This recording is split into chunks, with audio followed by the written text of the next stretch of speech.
This is example 3 on page 23 of your packet in module 2A. And it's telling us about the results of a Gallup poll that are recorded below in these two tables that we have.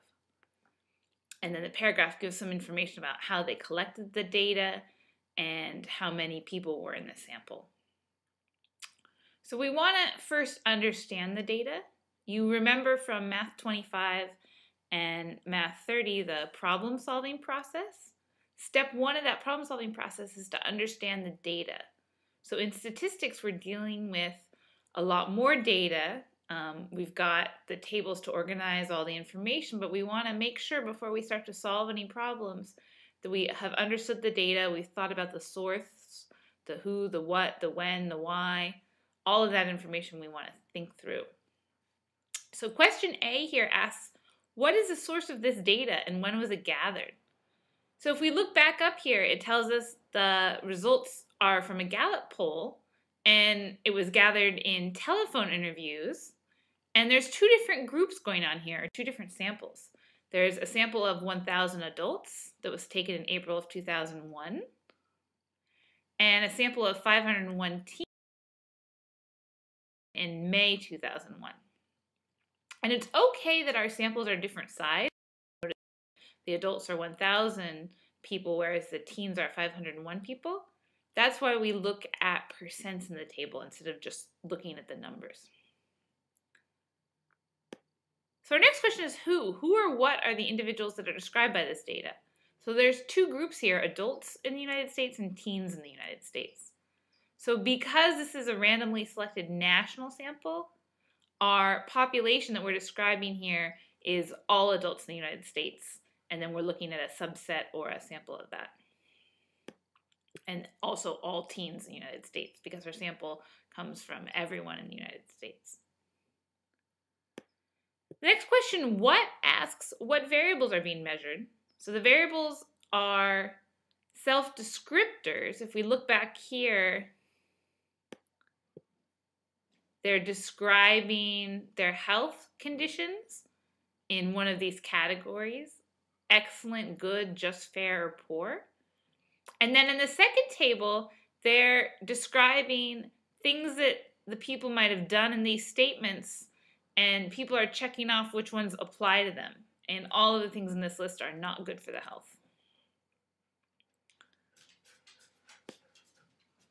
So in our what answer, you can see we put that the variables are self-descriptors and things that people have done that are not good for their health. So this data comes from both of the tables that we're looking at. Our next question asks, what are the values of each variable? So if we look back at the top table, the values here are these categories that range from excellent, good, just, fair, and poor. So over here on our left column are these categories. Then down in our second table, there are these I statements. I weigh more than I should, I don't get enough sleep, I drink alcohol, etc. So we're going to say here in the bottom table, the values are sentences that people check whether or not they apply to them. And then we want to ask these questions, are these variables quantitative or categorical? So if we look back in the first table, the information that people are giving are these categories ranging from excellent to poor. So that's definitely categorical data. And if we look down here at the second table, these statements are also categorical data, right? Because remember, categorical data is when we have categories or something that people can check off where we can count the people, but not something that we can measure with a number.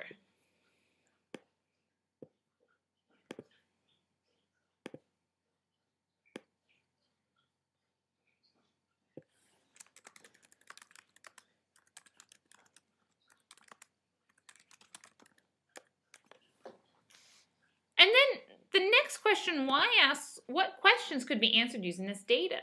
So you could make up any sort of question here that uses these categories. The question that I might want to know the answer to is, are more adults or teens in excellent health? So we could look at this data to figure out which group has more people in excellent health.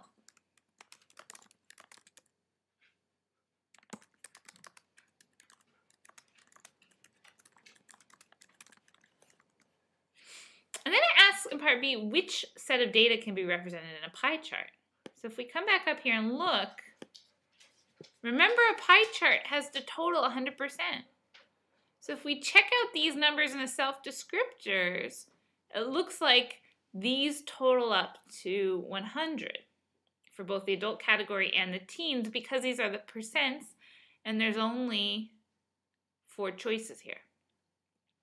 If we look at the survey, in the survey, people are checking off yes or no to these statements, so they're not going to be what we call mutually exclusive. They're not going to depend on one another. So these totals all total up to much more than 100% because someone could have answered yes to more than one question. So the pie chart will only work with the data where the total is 100%, which is the first table.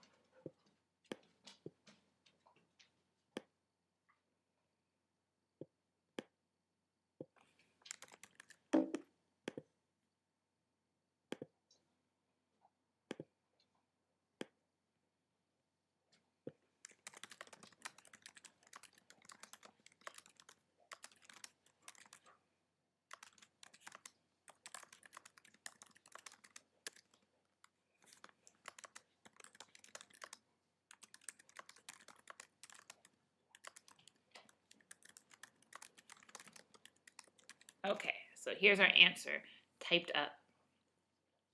The pie chart will only work with data that can be summed to 100%. Only the first table can be represented with a pie chart. And again, when you're writing up your answers in your packet, you can use your own words. You don't have to use the words that I'm typing here. These are meant to be a guide that you can check with to make sure that you have the right understanding.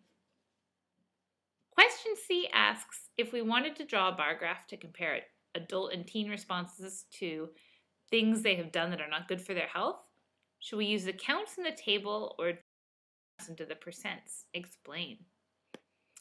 So if we look back, remember that adults were comprised of 1,000 people in the sample and teens 501.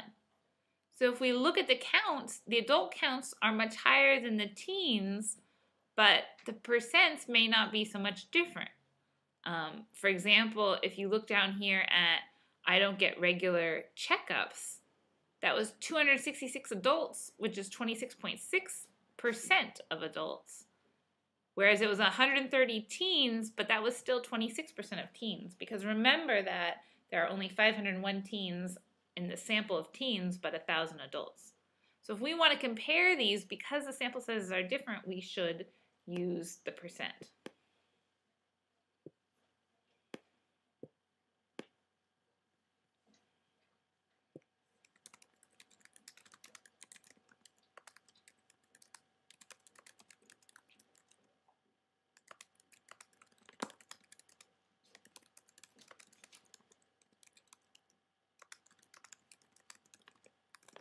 Okay, so we said because the sample sizes are different, we should use percent to compare the two groups. So let's go ahead and look at example 4 on page 24. So this information comes from Consumer Reports of February 2008, and it's measuring ratings of sedans. And we can see here our first column is make and model. And you might notice the first column on the left goes all the way down to 20 cars. And then they ran out of room, so it picks up in the next column at the 21st car. So if we count all the way down, there are 39 cars here. So again, we're going to go through this process of understanding the data, our first step in problem solving. And so they ask, what is the source of this data and when was it gathered? Well, we saw that typed at the top that this data came from Consumer Reports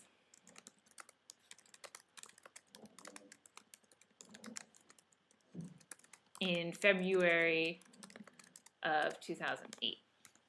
And if you don't know, Consumer Reports is a magazine where they rate cars and I think other commonly purchased things. Then I want to know who or what are the individuals described by this data? Well, they're rating cars, but more specifically sedan cars.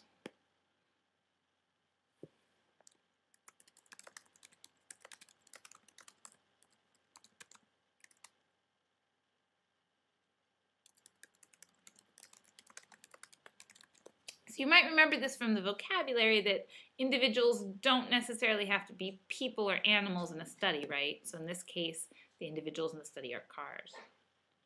And then it asks, what are these variables being measured? So if we scroll back and look at the top, we see there is the road test score, the price, and the predicted reliability.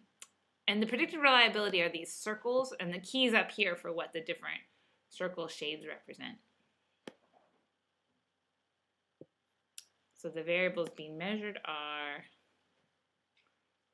road test, score, price, and predicted reliability.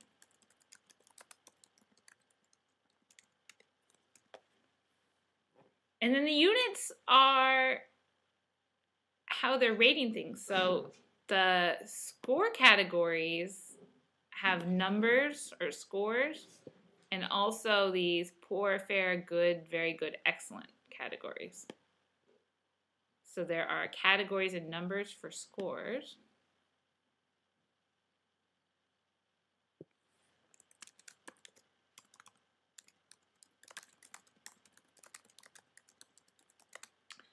Dollars for measuring price.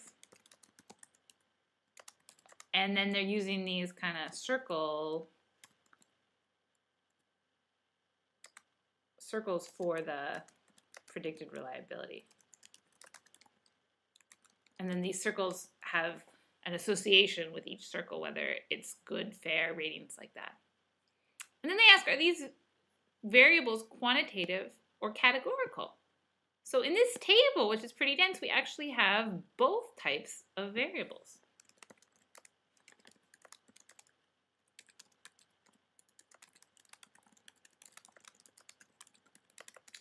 Score and predicted reliability take on categorical values.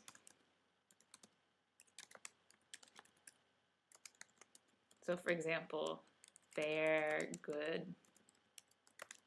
etc. But score also has a number associated with it. It might be hard to see, but if you look at the edge of the bars up here, there's some numbers in there. And then price is definitely quantitative data because it is only a number. Okay, our next example 5, we're going to go into Excel to look at that. So you can go ahead and click on the next video.